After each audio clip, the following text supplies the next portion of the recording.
And welcome back to the Delaware Boys Dynasty Football Podcast. Ryan, say what's up to the people. What's going on, everybody? Same as usual. Welcome back to the show.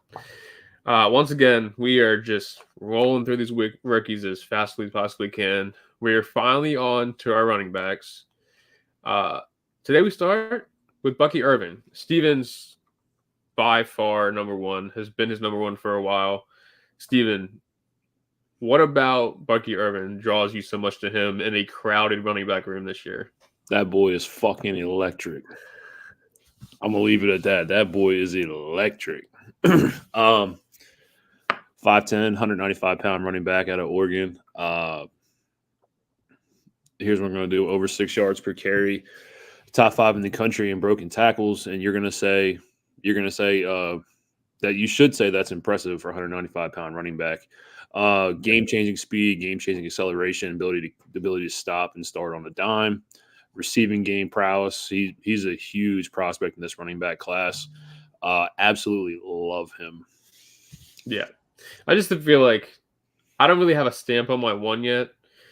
Right now I'm between Quorum and Bucky. But I just feel like this year is so crowded as a running back room because we saw Travion go back, who was, I think, everybody's one, and now everybody seems to be scrambling to find who the one is. And I don't think most of us still don't know. I mean, I told you this. This is my one. I haven't faded off. He's been your one for a few months now. So yeah. So I just want to get into it. 4.46 projected 40. I actually think he plays faster than 4.46. I'm going to be completely honest with you. A lot of people want to bring up the undersized aspect, 195 pounds, but there are running backs in the league that succeed at this kind of weight. I'm not going to say he has the athleticism and explosiveness of Jahmyr Gibbs.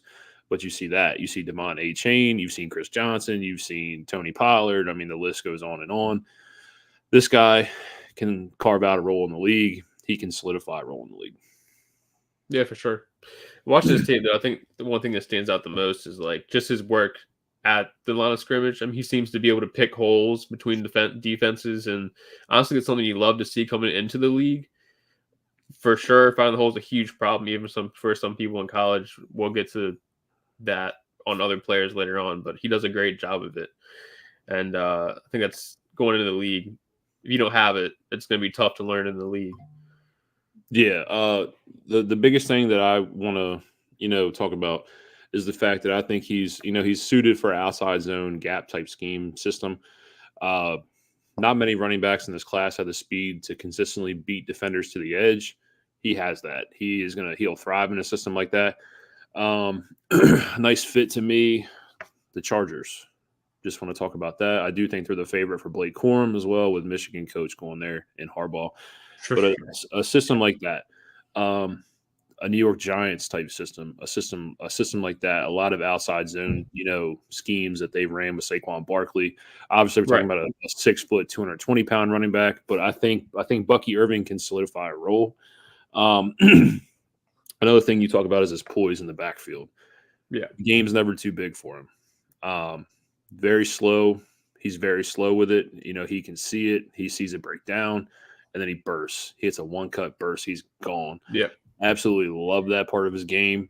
And a lot of people don't want to talk about the fact that he is only 195 pounds, but he breaks a lot of tackles. He gets to his top speed very quickly, very good acceleration, and he breaks a lot more tackles than people want to talk about. Yeah. So kind of what happened is he's like a true one-cut back. He has the ability to avoid defenders afterwards, but he really is a true one-cut back with receiving upside. I look at the receiving upside for him as the big plus for him, especially out of this group that's coming out. He succeeds, man, in little screen routes and bubble screens. I've seen him do it all, and he's always handled it pretty well. He's good even off of these receiving plays. He's also very good at following his blockers down the line. And I don't know, man. He just seems like he might be that guy. Like you said, he's not exactly, Jahmyr Gibbs level receiver out of the backfield, but it doesn't mean you can't get excited about it. Yeah. So, when I look at Jahmyr Gibbs, I compare him a lot to, a Le'Veon Bell out of the backfield. Dudes that can consistently run routes from the backfield or at the line of scrimmage out of the slot. They were dominant in that aspect of the field. You have to be more creative with how you get the ball in his hands in the receiving game. Like you said, running back screens, little swing routes, Yeah. little wide receiver routes in the line of scrimmage, screens like that, things like that can get him open. He doesn't have that like route running ability, like I said, of a Le'Veon Bell, Jahmyr Gibbs. Right. Creative, he's crafty. He can get the ball in any type of way, and he can take it to the house. Yeah, for sure. The thing that worries me, and I don't really mean worry, but like, especially come combine time, I would really like to see that below a 4.46. I was very surprised that was an official time. Well, I guess none of these are really official, but a 4.46 seems slower than I would expect out of him. Yeah, like I said, this is also a projected 40 time. This was a other time, so it could be a high school time or something like that. Yeah, I do expect him to be lower than a 4.46. I'm not going to say he's going to be a 4.39 like Jahmyr Gibbs or like a 4.4 flat like a 220, 220 pound Barkley. Like that's crazy. But if he gives you a 4.42, 4.43, you're good. right. You're happy. That's all you need. He has game-changing speed. He plays faster than he does, Right. He has game speed, and I love to watch him play. But like we say, I do think, like with Jahmyr Gibbs, I don't think on a home run ball, I don't think you're going to catch him in any way.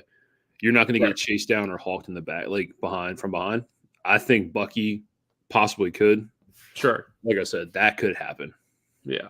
But he is a home run threat to take the ball to the house anytime he touches the ball. Yeah. And I don't know, man. I'm just so surprised. I'm still stuck on the 4.46. I really do apologize. But I don't know, dude. It just seems like he's moving faster than that. Because once he finds the hole and he hits it, he really kind of goes from like 0 to 100. Kind of just like that, which is ability. But we'll see come combine. Yeah. Let's talk about some cons again. He's not perfect. You got to throw the undersized label at him. Obviously, that's a thing. To me, what that means is possibility of playing sparing snaps early on in his career. The ability, or will he truly earn a full NFL workload, or will he be a guy that has to be spelled by another running back in the backfield? Today, it doesn't bother me as much because you see Jahmyr Gibbs. Jahmyr Gibbs has success. He's a top 10 fantasy running back. Same thing with with Tony Pollard with Zeke. Multiple top 10 seasons. Right. And here we are. Zeke's gone. And granted, you saw the spell. I don't blame it completely on Pollard because he had an ankle injury.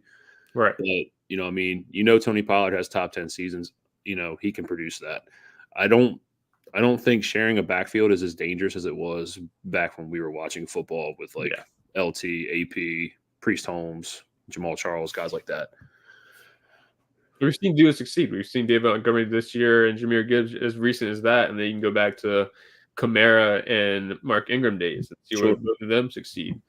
It's not as scary. Now, obviously, I guess you'd love a receiver to have that workload, or excuse me, a running back to have that workload. I'm sorry. But it's not always possible. And I think the true reason why he won't be every down back is because I don't necessarily think he's the greatest run or pass blocker. No, he's not. And which is a huge knock I have on him. I think if you're going to be on the field every play, you need to be able to block somewhat. And it seems like sometimes he just straight up dodges blocking, which is not good. The thing is I do see the effort from Bucky, but it's not great. Let's be honest. It's not great. Right. We talk about pass protection. Yeah. Then when we key it into running backs, like you said, it doesn't have a fantasy impact per se, but it does have a snap percentage played impact, which can impact your fantasy output or production. Yeah. So if you can't pass block, if you go into a scheme with a QB that you absolutely need to protect, and you can't do it, that's a problem. You won't be out there every play. Right. The last thing, we talk about the outside zone gap scheme type of running back that he can succeed in, those type of systems. The tough yards. If he's going to be on the field for the tough yards, the 3rd and 1s, the 3rd and shorts, 4th and 1 short conversion type of things like that, how will he fare attacking the D lineman between the tackles? That's my one question I truly, truly have. All things, I think every running back has a flaw in this draft class. I think if that's the one thing you can point out, I think it's, maybe at least something you can try to develop as time goes Right. on. But Because each snap, you're not going to want him to come into the line of scrimmage and try and bounce it back outside. Yeah, it works. It does work, but it's not going to work every time. You need to be able to grind and grit for the tough yards. Those things are important. Again, I want to get into it. He does have times where he doesn't really have that problem, but I guess for the most part, you could say that. And the only other downside I had was you already touched on it earlier, but just solidify it. It's like you're right. He doesn't really have like any other routes outside of screens and swing routes, passes and things like that. So I mean, he's not. But he's not Le'Veon Bell out of the backfield. No. We all remember how special Le'Veon was, but he's crafty. He's crafty. He's gonna get the ball in his hands. Yep. Sorry, go ahead. My number one prospect for the running back position overall comes in at number 1 or number 11 for me on the total big board. Your number 2 running back, not sure where you have him ranked as your prospect overall. I want to say it's probably like 14. I think I have him 13 off the top of my head, but I don't have the list in front of me. My NFL comp for him is Tony Pollard. Actually, a little bit faster Tony Pollard. He is more athletic than Tony Pollard. I will say that Tony Pollard is better in the receiving game in the aspects of being able to run routes in the line of scrimmage. Please remember, Tony Pollard was a wide receiver at Memphis before he was converted running back. Same with Antonio Gibson. They both had those molds. But give Bucky time. I think his creativity and craftiness at the line of scrimmage can still get him the receiving upside that those 2 running backs had. I will say he is a better pure runner than Tony Pollard or Antonio Gibson. But that is my comp. This year, 2022 is Tony Pollard. That Tony Pollard right there. Yeah, for sure. Like, you kind of already answered the question, but when I saw your comp for Tony Pollard, I kind of thought to myself, like, okay. I mean, I get it. It makes sense as a comparison, but, like, it's not something that exactly gets me, like, excited. Like, I've never really been high on Pollard myself. I feel like most probably really aren't, especially after this season. But I think you broke it down pretty well, so disregard. I mean, but is it that you weren't excited because of the massive ankle injury he sustained in the playoffs last year? The volume was there for Tony Pollard, and in the second half of the year, he really picked up his play. Right. Granted, highlighted in general, for being honest. Highlighted by an MVP Dak and MVP caliber offense. Like, it's really hard to zone in on Tony Pollard. Yeah. But at the same time, we're also talking about, top 10 season for Pollard in 2022. We're talking about massive hype going into 2023. I think these guys can succeed in the league. I really, really do. Yeah. But let's get into it. We do have a couple clips to show you guys.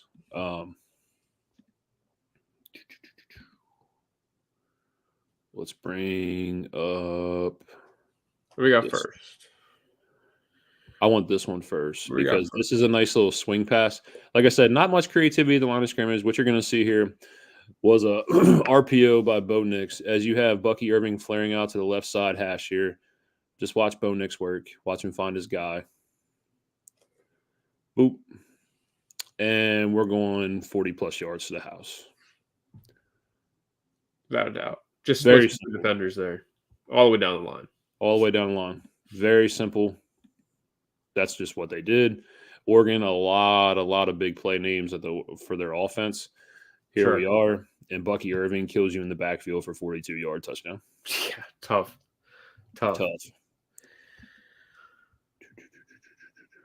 Here we go. This is the one I actually like to show here.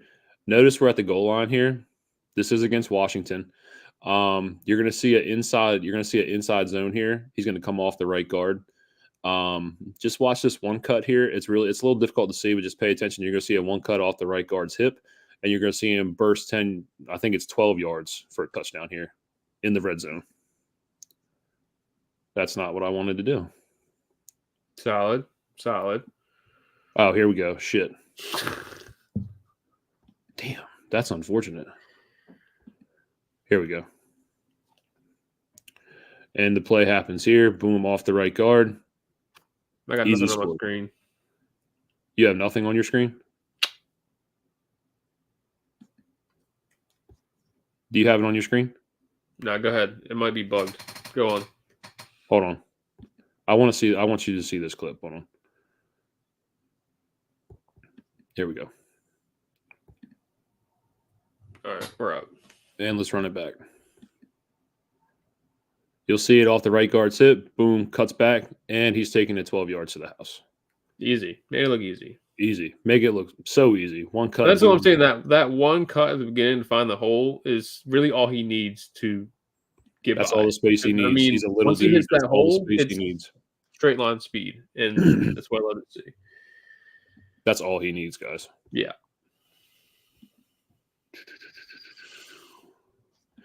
This right here, I pulled this clip specifically. Again, you're going to see another RPO here. We're going to have a halfback counter. You're going to go to the left side here. This right here is impressive. I just want to show you his contact balance. He's wrapped up at the line of scrimmage, and he makes a positive play out of nothing. This was really impressive to me. Like I said, just insane contact balance for a guy who's 5'10", 195. Wrapped up here. Boom. Bounces off one. Bounces off two. Comes back. And we're talking about a 7-yard gain, and we're positive when it should have been a tackle at the line of scrimmage. Yeah, I was going to say the same thing. Extremely impressive. Extremely impressive contact balance, way to keep his legs moving, and way to fight through the defenders. Yeah, that low center of gravity, even though he is smaller, that low center of gravity really helps him out. Yeah, absolutely. Yeah. Last one I have is a nice little clip here against North Carolina. Big game for him. He had 150 yards and 2 touchdowns in this game. This right here is just a nice little impressive, like little one cut boom. He's gone to the outside. Let me pull it up here. Again, little ham out of the shotgun, handoff from Bo Nix. Watch him work. Yeah, Cut, one cut, boom. and I'm out. And he's gone. Yep. And the thing was, I also like you guys to notice here that not only did he have 2 defenders, once he got up the sideline, he fought through the one, picked up an extra 4 yards. So please know that he plays a lot bigger than 195. He fights through everything. He's going to try and gain you those extra tough yards that most guys at that size won't do. So just know that. I'm a big fan of this kid. Huge fan. Yeah. we kind of ran through the gauntlet pretty quick on him, but I think as a job profile, we've done what we need to do here. This is my see, like when we get into running backs, this is my favorite position in football. Yeah. This is your running back guru on, this side? This side, yeah. Just what you're doing. This is my favorite position to scout, guys. I've been going through it. I've watched hours and hours of this kid's tape. Absolutely love this kid. If you're gonna take him at the 110 in your drafts. If you have the 110, 111, I have no problem you taking him there. He is my running back one. And like I said, I'm higher on him than consensus, so please go get him. Go get that man. But yeah, no. I guess that'll about wrap it up. So yeah, once again, thanks for tuning in for these. We breezed through this one. So thank you for sticking with us. And Steve, got anything for the people this time? Yeah. Again, RPO, we're live there. Yards per, we're live there. Again, guys, thank you for the platform to do what we do. We appreciate you guys. We don't want you guys to ever forget that. So thank you, Alex, Leo. On that note, we're out.